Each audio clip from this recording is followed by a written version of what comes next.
Hey everybody, what's going on? Your host, LovelyCheesePizza here. Welcome to another edition of Sports Sunday where we talk about sports, life, and all the other shit that is inside of that. And we are back playing some more Baseball Stars for the final matchup between the world powers. It'll be our 40th game, and after that, then shit's really gonna get real. Oh my god, I can't wait. Those games are gonna be so wild, man.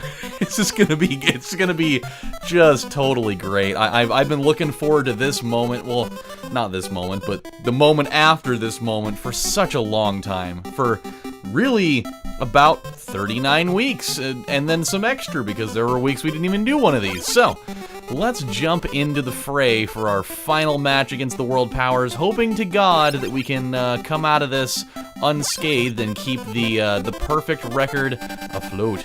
It'll be great. Speaking of baseball, actually, and I don't know the answer to this. I could just as easily probably search this on my phone and I'd get the answer, but what is the all-time record for most consecutive wins to start a season in baseball? I don't feel like it could possibly be that many. Like, baseball is such a, unpredictable sport where, you can have the greatest teams still lose, 60 to 70 games. So, I feel like I don't feel like it's a very probable thing that, there was a winning streak to start a season that was like, NBA caliber, Golden State Warriors, where it was like 25 or 30 games. I feel like it would be somewhere along the lines of maybe like 17 or 18. I don't really know though. I just thought of that just, getting into this game. Like, what the hell is that record? Actually, you know what? I'm gonna look it up right now. It's gonna bother me to no end if I don't do it. So let's jump into this. Let's see. Longest winning streak, MLB. The 1916 Giants held the world record for longest winning streak in MLB history at 26 games. Okay, that wasn't necessarily to start a season, but a 26 game winning streak in baseball is fucking crazy. I don't think that will ever happen in today's game, because I think, and especially way back when, there were so few teams. Like, they didn't have 32 teams or whatever like they have now. They only had maybe like 12, 16 at best, I would assume. And so, I think that it was maybe a little easier to have, a team that was just super dominant, and you'd play the same people all the time. So, if you were just significantly better, you could just fucking totally screw them over every time because you knew exactly what you were up against. Alright, well, here we go. This is how it's gonna start. We're gonna be playing from behind here, and I'm okay with that. Might as well have this thing, start out in a way that puts us in a position of peril. Elementary, my dear Watson. I am going to absolutely fucking destroy one of your pitches at some point in this game, because you do not throw very fast, and that's basically just asking me to tee one off of you. I don't know who's gonna do it. My instinct, my guess would tell me that once Snakes sees the plate, we're gonna have some real fireworks going on. But until then, well, here's the opportunity right here. We'll really see who wins the battle at the plate here. Really want to try and get a steal here. That's okay. Boy, we're really not making very good contact with the ball right now. We've had a lot of little dink and dunk hits here, and that can be bad. Sometimes you can just have that feeling when your team's just not doing it, and I think that's actually kind of an interesting component of this game, where like it's kind of like a real life thing. You'll have games where everybody is just socking the shit out of the ball, and then you'll have games where just nobody can hit the broadside of a barn. We've certainly seen that a few times in this. So it's interesting. Oh boy, come on, this is a crucial moment. Oh, come on. Oh, damn it. I thought we were going to be able to sneak that thing by him. Well, we got a base runner. It's definitely not where I want to be. But when you got Marv on the mound, you know, you're going to be probably okay. We'll just have to see. I'm going to take a wild guess and say that, you know, the goal that I had set out for ourselves for you know, ERA, for this whole experience, it's probably not going to be, you know, where I had wanted it to be.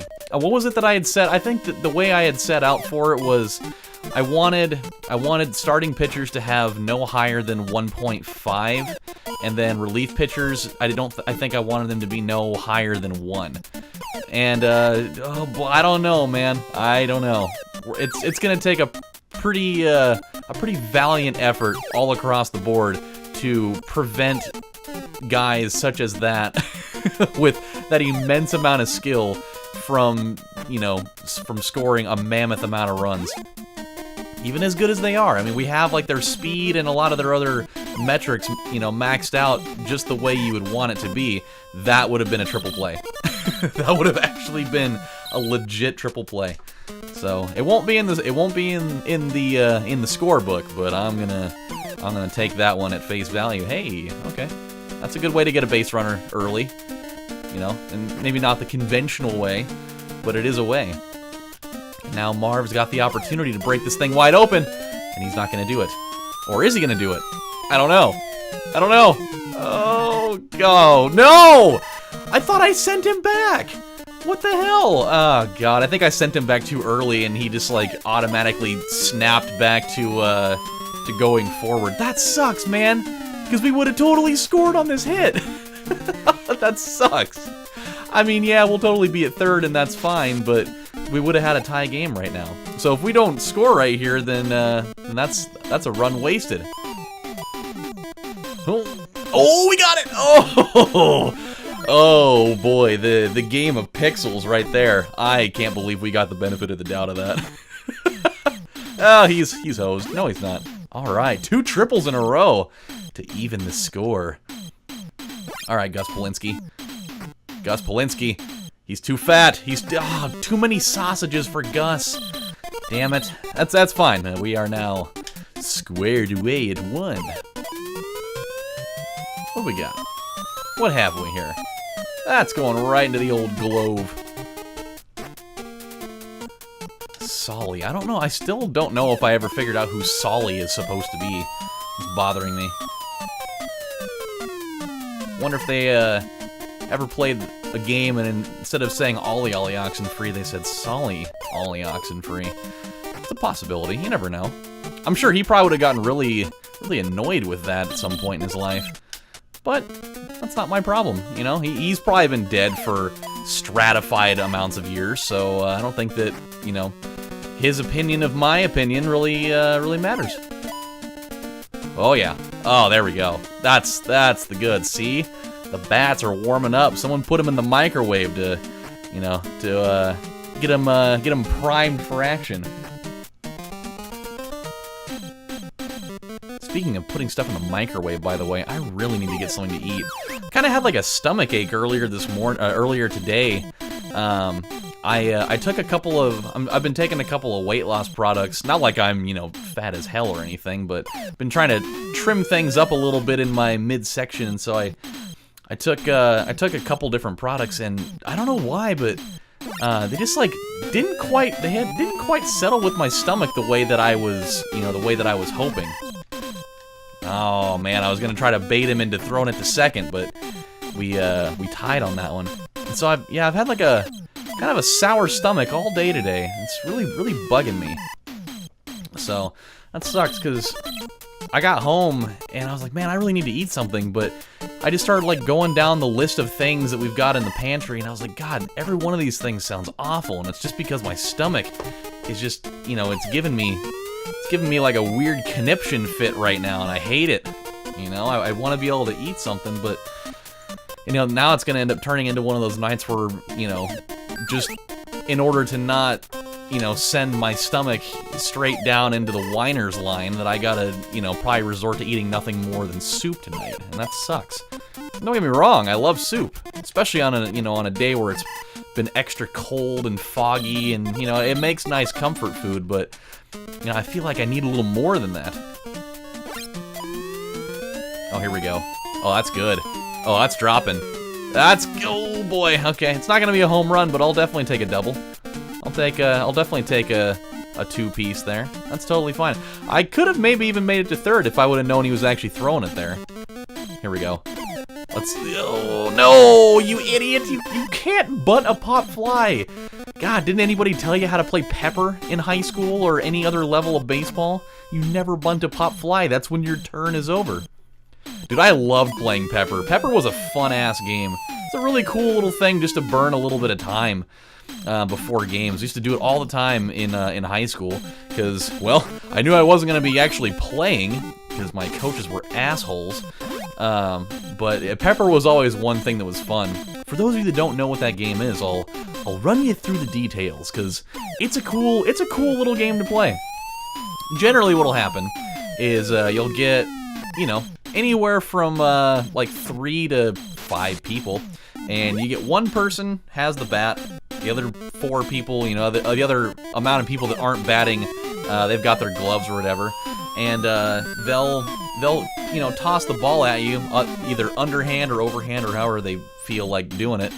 And so they toss it at you, and your objective is to bunt it to them, and just try to do it as long as you can. Man, God, that thing was almost a home run. I mean, it would have been foul, but that was just a frozen rope.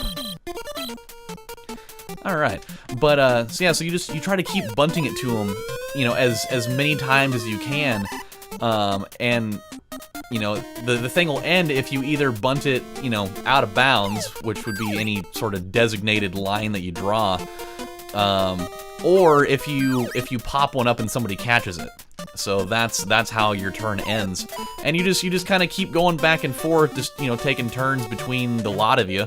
I mean, there's not really like a clear winner or loser or anything. It's just a, you know, cool way to waste some time, but it's fun, man. Like, it gets kind of a little bit heated because, you know, somebody pops one up, everybody starts like falling over each other to you know, to try to catch them. You get funny instances where people like crash into each other or you know, accidentally hit each other in the face or whatever. It had a couple of interesting ones like those from back in the day. But yeah, cool little game.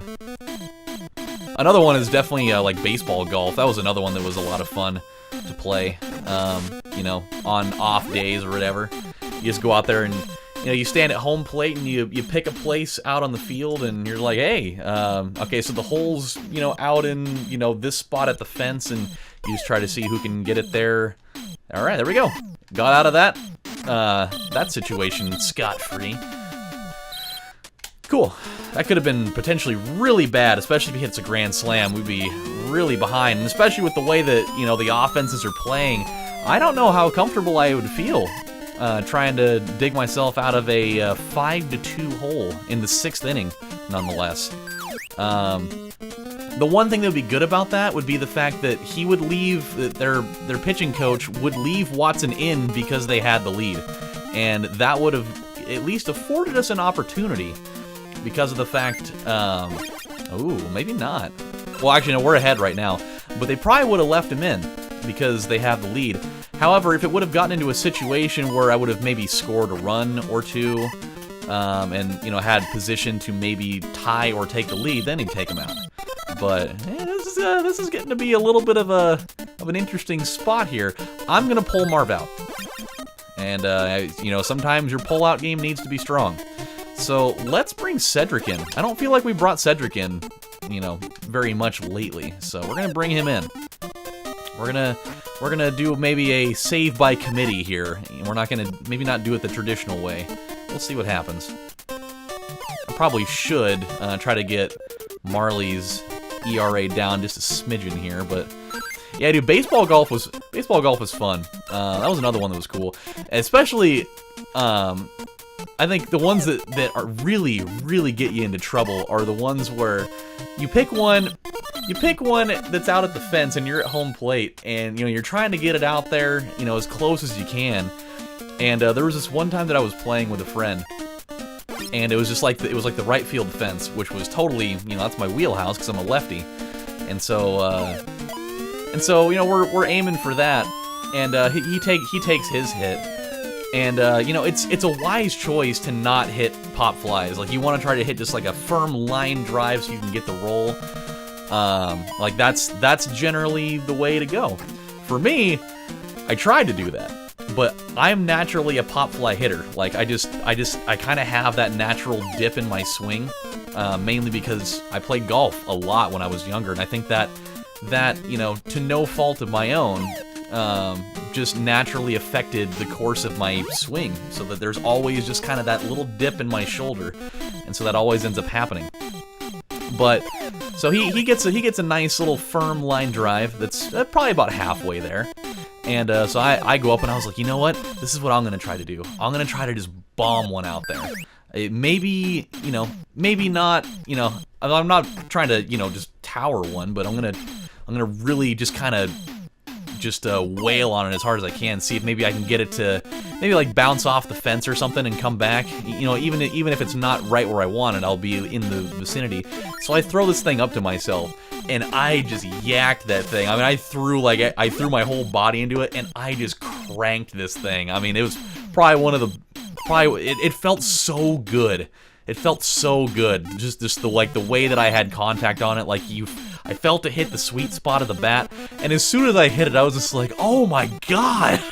It's like, and it was like right on target too. Like, it was going right for like the panel in the fence that we were talking about, where it had like one of the, you know, like one of the sponsors for the field or whatever, and it was going right for it. And I was like, oh my god, like I might actually get like a hole-in-one here. And I'm just sitting there watching it, and it just started carrying a little too much, and I ended up hitting it over the fence. And it didn't go like way past the fence, but I hit it over the fence, and I was just like, shit. Because now I gotta go over the fence. And I gotta hit that thing back over the fence again. And then I've got to hit it, you know, towards the spot. So you totally lose, you know, between 1 to 2 hits there, because if you fail to hit over the fence, like you accidentally hit like a ground ball or whatever, now you're screwed, and you totally like ruin the hole for yourself, because you have to hit it on the side of the fence that, you know, you're actually in. Like, you can't just hit it from the back or whatever.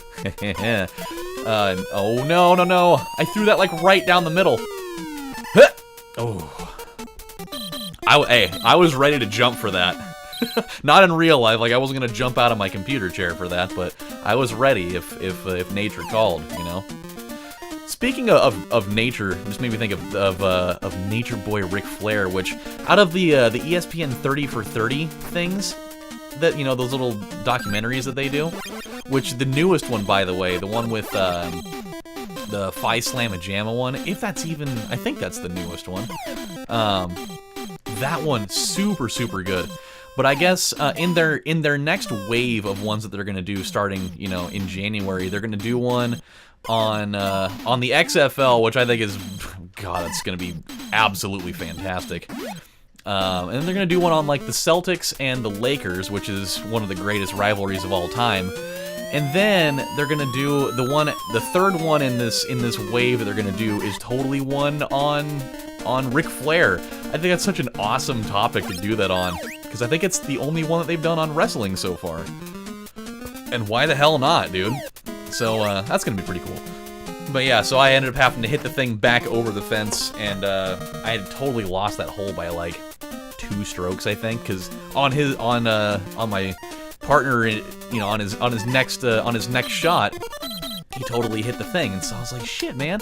And he ended up winning the whole thing, 'cause we played like 4 or 5 holes.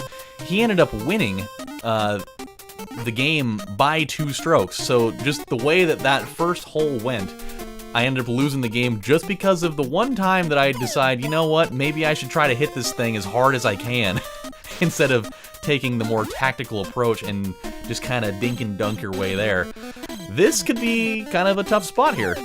Cedric has gotten himself into a fine mess here. So he's gonna have to bust out the gas face. Ho! Alright, Plato's Closet. Here we go. If I gotta be... Oh boy. That's perfect. 1, 2, yes! Crisis averted. Oh my god. We've put ourselves into a couple of spots, like not necessarily doing our damnedest to lose this thing, but we're certainly trying to make it harder for ourselves. And I kind of like that, you know, we're getting sent off to the next opponent in the best way that we possibly could. That's dropping. Oh, that's coming down. Oh my god, yes. That's fantastic. I hate those types of hits so much, though. I totally despise them in actual baseball, especially being a center fielder. I can't tell you how many times there'd always be that one person that would always hit the little dinky ass just pop fly that's just out of the reach. It is just like inches out of the reach of your shortstop and second baseman, and just out of your reach as an outfielder. Oh man.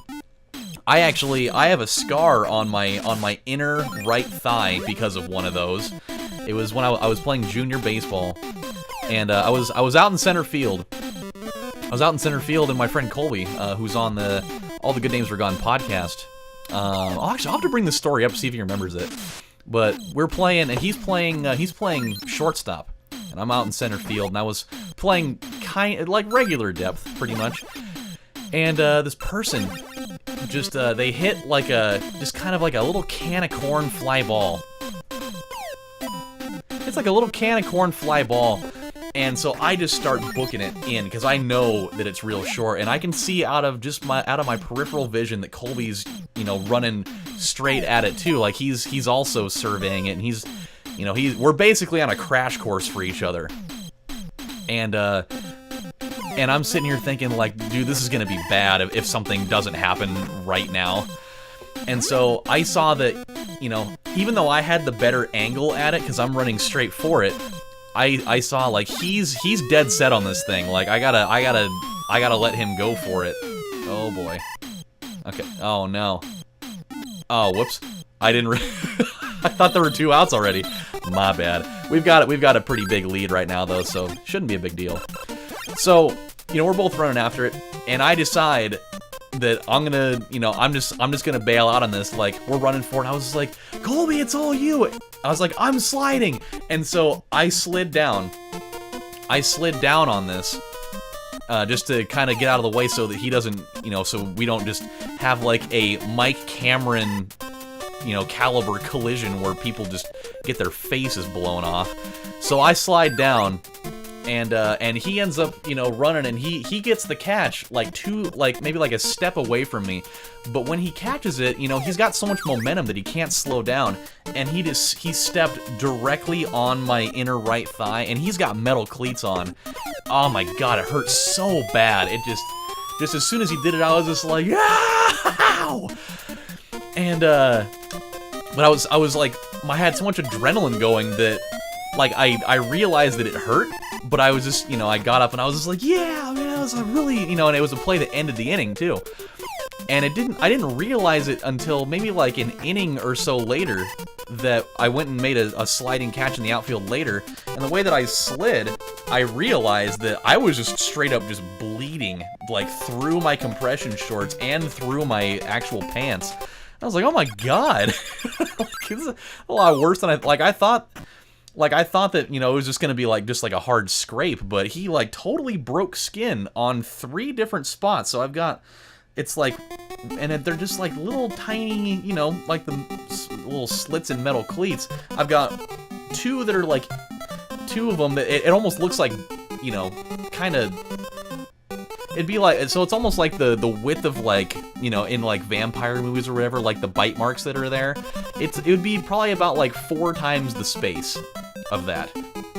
And then, like, kind of, it almost makes like a U shape. Like, there's the 2 of those, and there was one kind of across from it in a different direction.